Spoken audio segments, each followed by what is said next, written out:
Graça e paz, abençoado. Voltando aqui, tu és o Filho de Deus, parte 2. Nós fomos interrompidos. Então, aqui no livro de Lucas, no capítulo 4, no verso 40, vamos ler do verso 40 ao 41, diz assim: E ao pôr do sol, todos que estavam enfermos de várias doenças, nos trazia e pondo as mãos sobre eles, os curava. Também de muitos saíam demônios, clamando, dizendo: Tu és o Filho de Deus, tu és o Cristo, o Filho de Deus. E ele os repreendia e não os deixava falar, pois sabiam que ele era o Cristo. Então vemos aqui que Jesus aqui, ele já começa a saber quem é. Os demônios o tempo todo, né?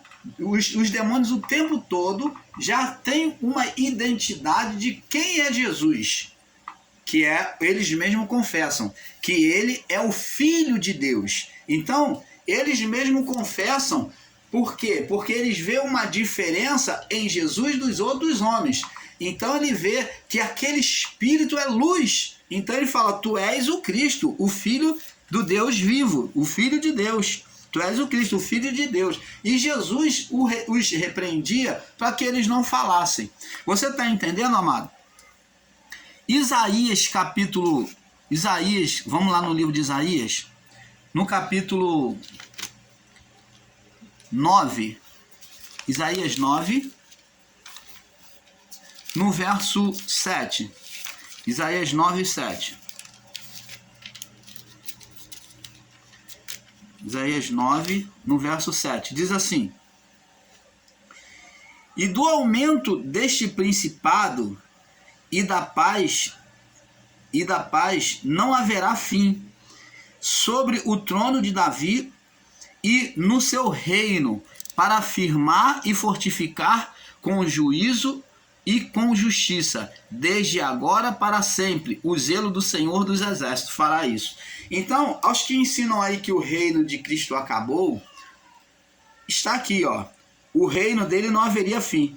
Ó, do aumento desse principado, falando do reino de Cristo, né? Diz aqui, ó, no verso 6 acima: Porque o hino nos nasceu um filho, e o principado está sobre os seus, o governo está sobre os seus ombros, reinado. E chamará o seu nome Maravilhoso, Conselheiro, Deus Forte, Pai da Eternidade, Príncipe da Paz. Do aumento do seu principado, quer dizer, do seu reinado, do seu governo, e da paz não haverá fim. Então, o governo de Cristo haveria fim aos que ensinam aí em graça que o governo de Cristo, o reino de Deus acabou, ou que o reino de Cristo já terminou. Haveria fim? Aqui está dizendo que não. Então esse ensino de que o reino de Deus ou o reino de Cristo já se passou, foi só para o primeiro século, para os judeus daquela época, é enganoso e mentiroso. E sobre o trono de Davi seu reino, ó, para afirmar e fortificar com juízo e com justiça, desde agora para todo sempre, para todo o sempre.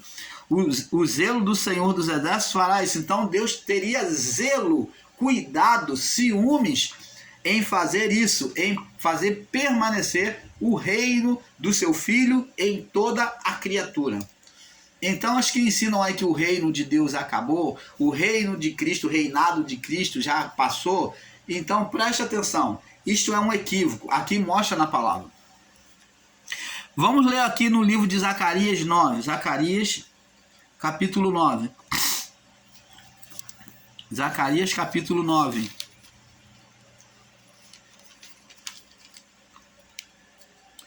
Zacarias 9, no verso 9 também. 9.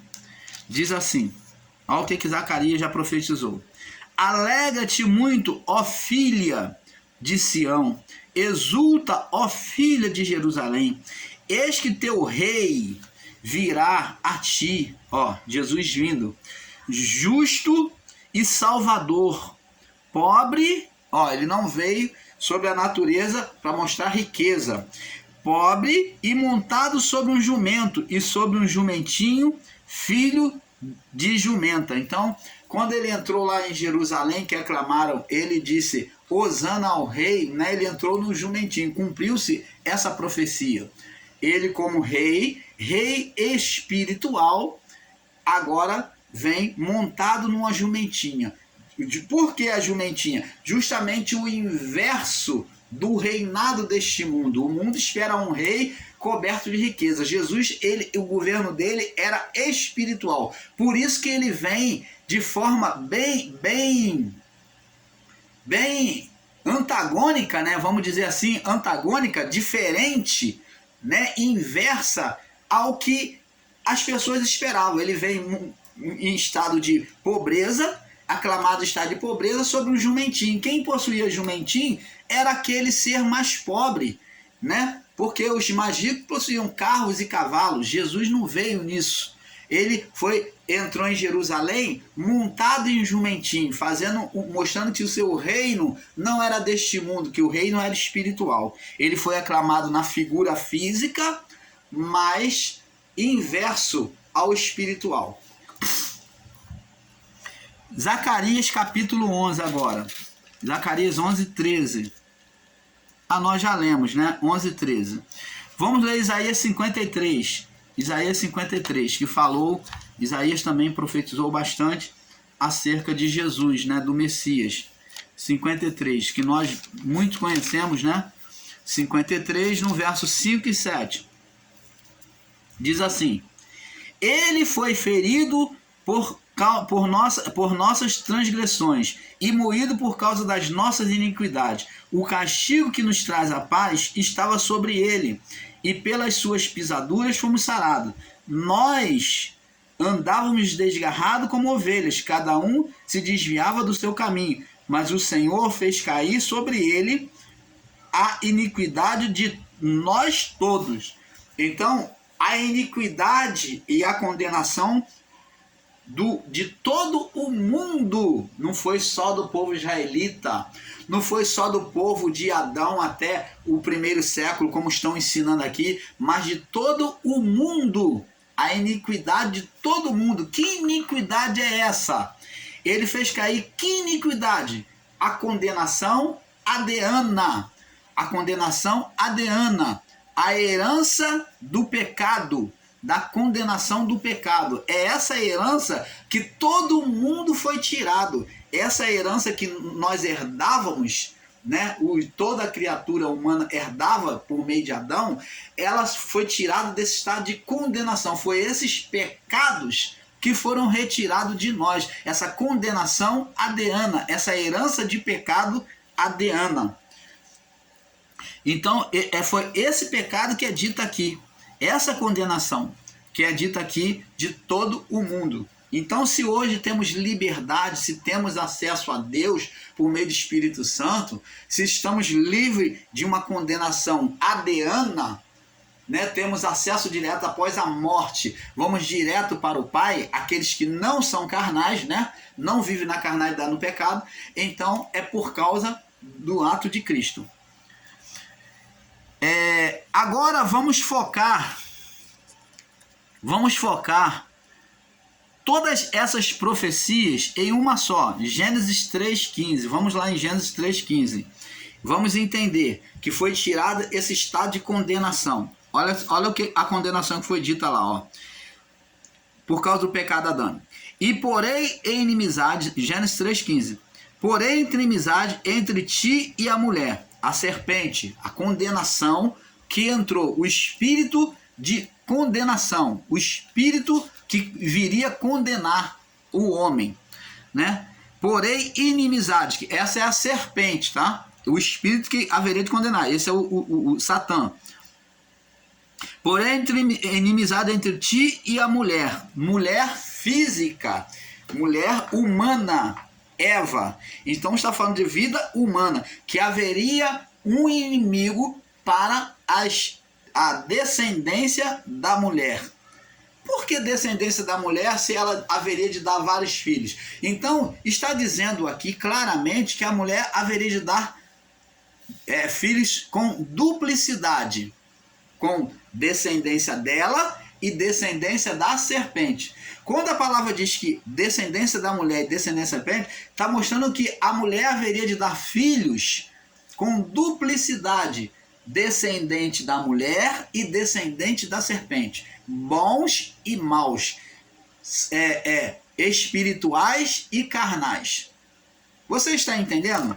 Então, o ser espiritual adquiriu legalidade para reinar e procriar por meio da natureza da carne da mulher.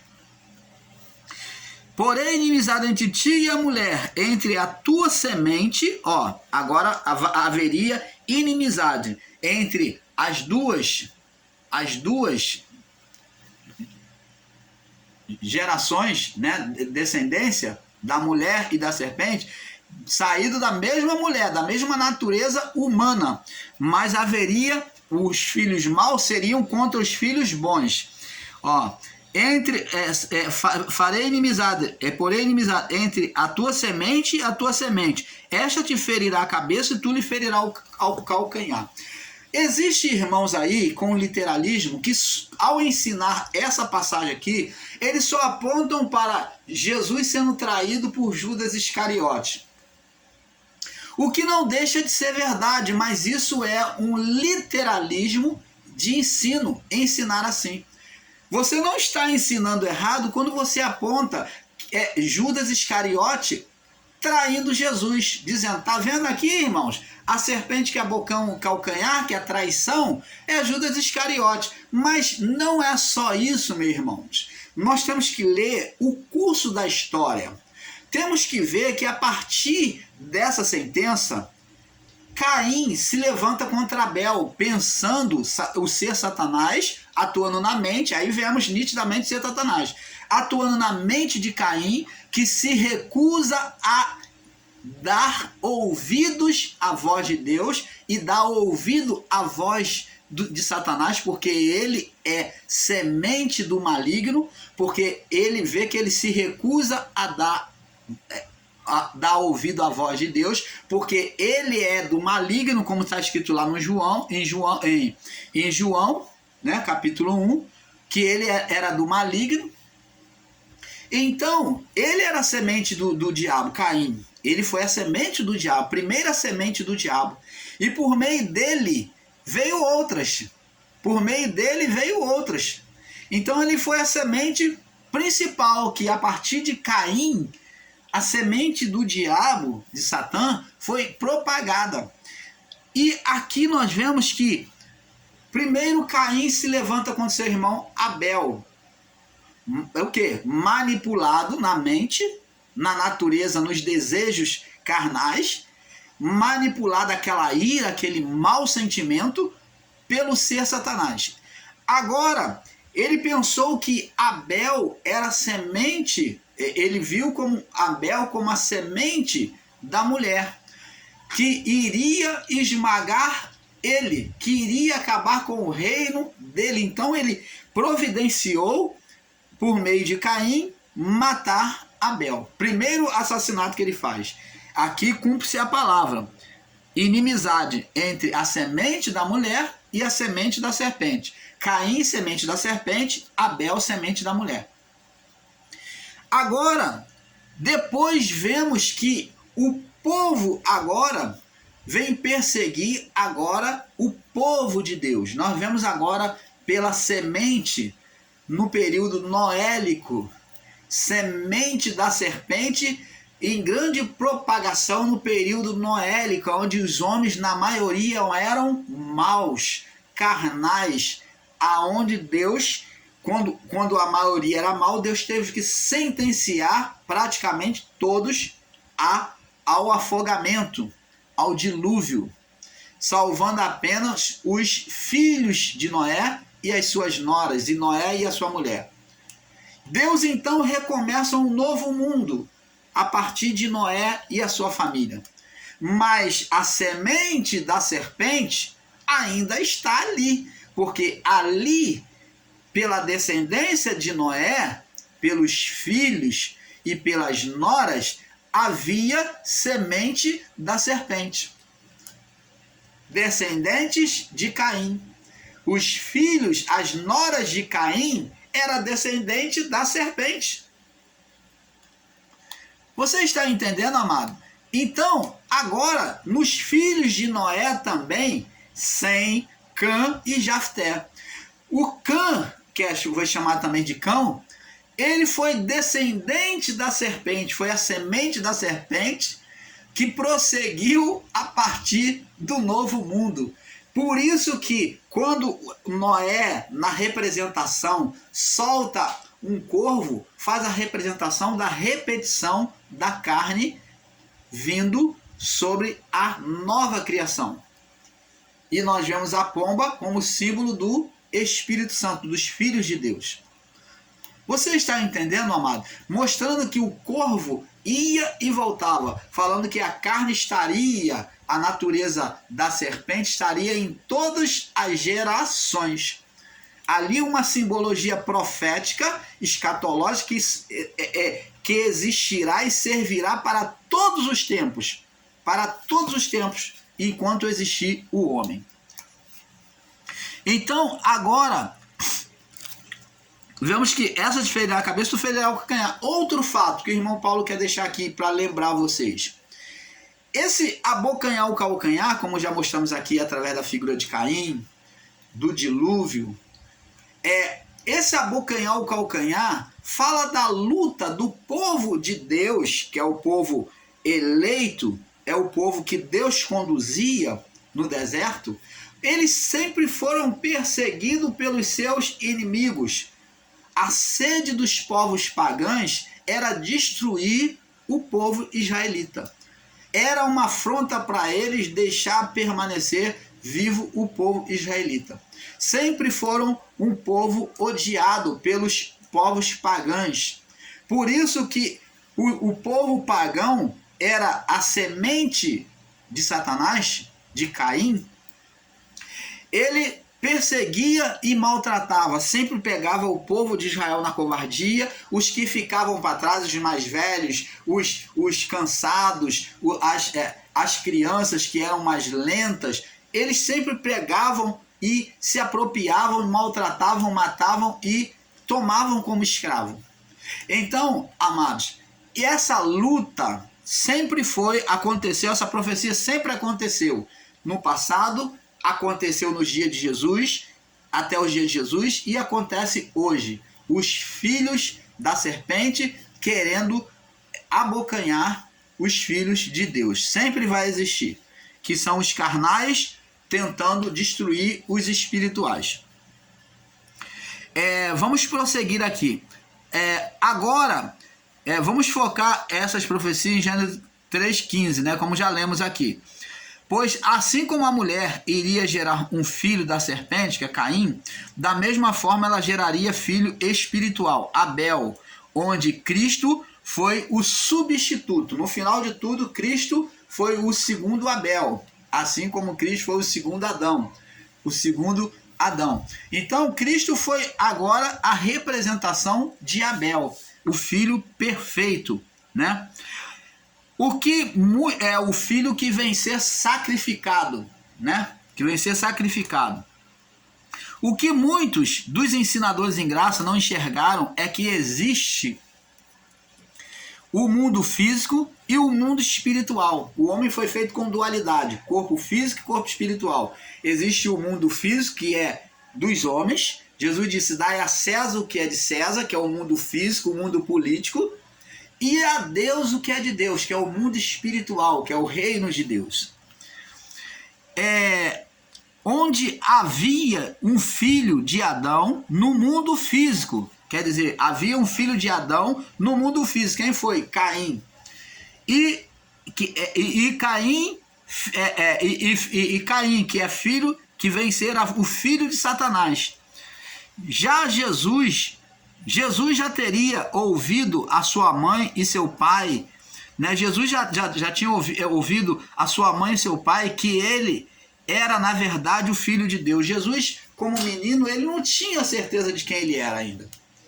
Ele foi evoluindo, crescendo na vida humana e foi amadurecendo e conhecendo a palavra, se dedicando, e ele então veio, então entendendo o que ele era. Ele, quando veio como espírito sem memória, apagado da sua natureza divina. Assim somos nós. Em João capítulo 2, vamos lá em João capítulo 2. João capítulo 2, para termos entendimento perfeito. No verso 5, João 2,5, diz assim. Vamos ler do verso 1 ao 5. Diz assim: o milagre de Jesus nas bodas de Caná. E no primeiro dia fizeram-se umas bodas em Caná da Galiléia. E estava ali a mãe de Jesus.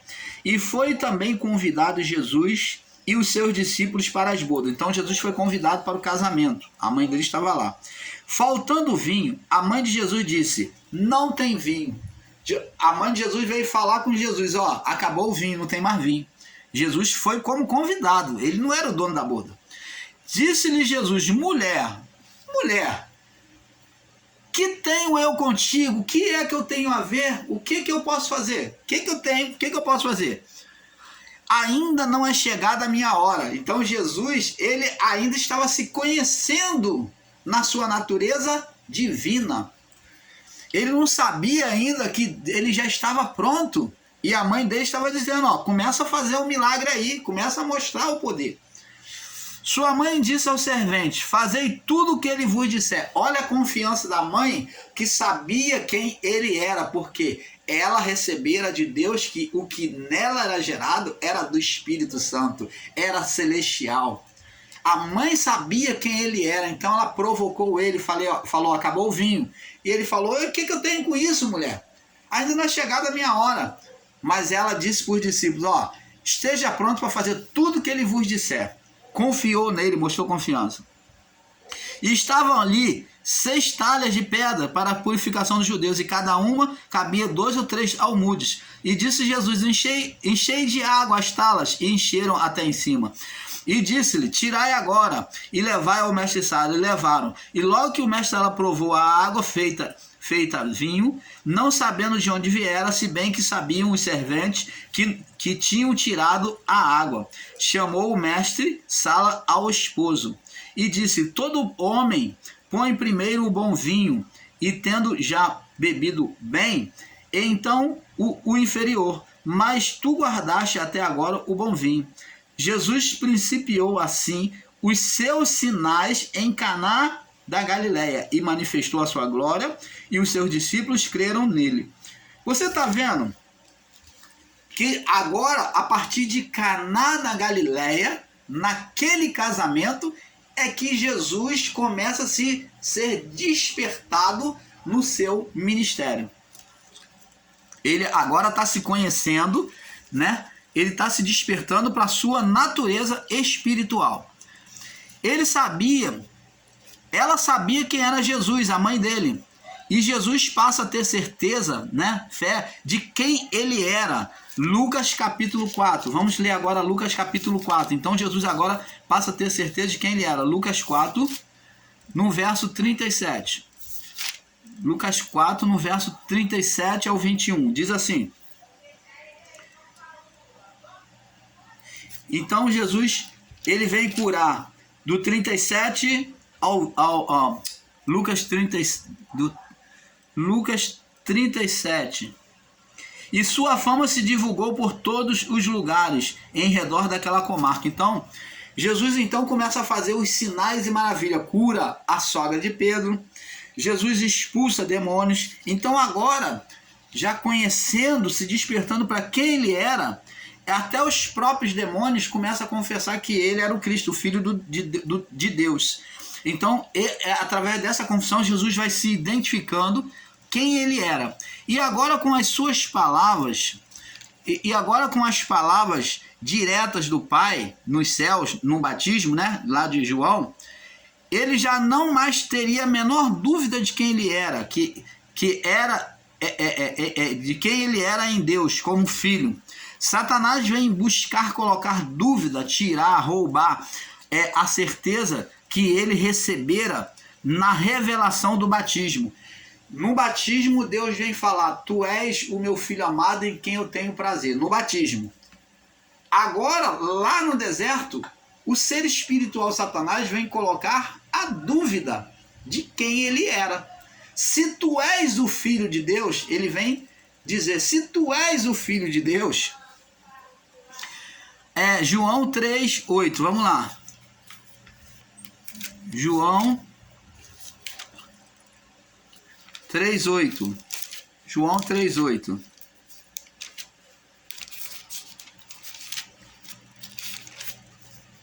João 3, no verso 8. João 3, do verso 3 ao 8, diz assim: E Jesus disse: na verdade, aquele que não nascer de novo não pode ver o reino de Deus. Disse-lhe Nicodemos: como pode um homem nascer sendo velho? Pode, porventura, entrar no ventre de sua mãe e nascer? Na verdade vos digo que aquele que não nascer da água e do Espírito não pode entrar no reino de Deus. Então Jesus aqui está falando para Nicodemos, esse nascer é compreender a natureza espiritual que nós somos. Nascer de novo é deixar-se ser gerado, como Jesus estava sendo gerado pelo Espírito Santo. Nicodemos conhecia a letra, mas precisava ser gerado. Ele precisava compreender quem ele era, ter um nascimento por meio do Espírito Santo. E eu, o irmão Paulo, pergunto a você: você realmente sabe quem você é em Deus?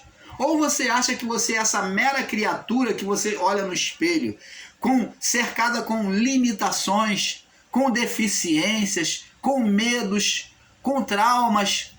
Ou você acha que você é só isso, com limitações nesta vida, com capacidades apenas físicas? Nós somos muito mais do que isso que nós vemos na nossa natureza física, humana.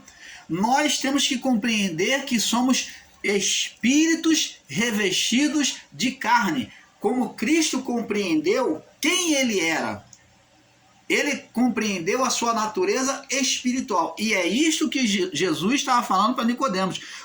Na verdade, eu te digo que aquele que não nascer da água e do Espírito, da palavra e do Espírito, não pode entrar no reino de Deus. O reino de Deus só pode ser manifesta aquele que crer na palavra e vive sobre elas.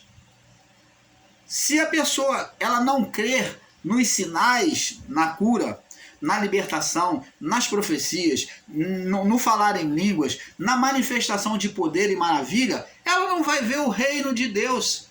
Porque o reino de Deus vai ficar limitado na vida dela.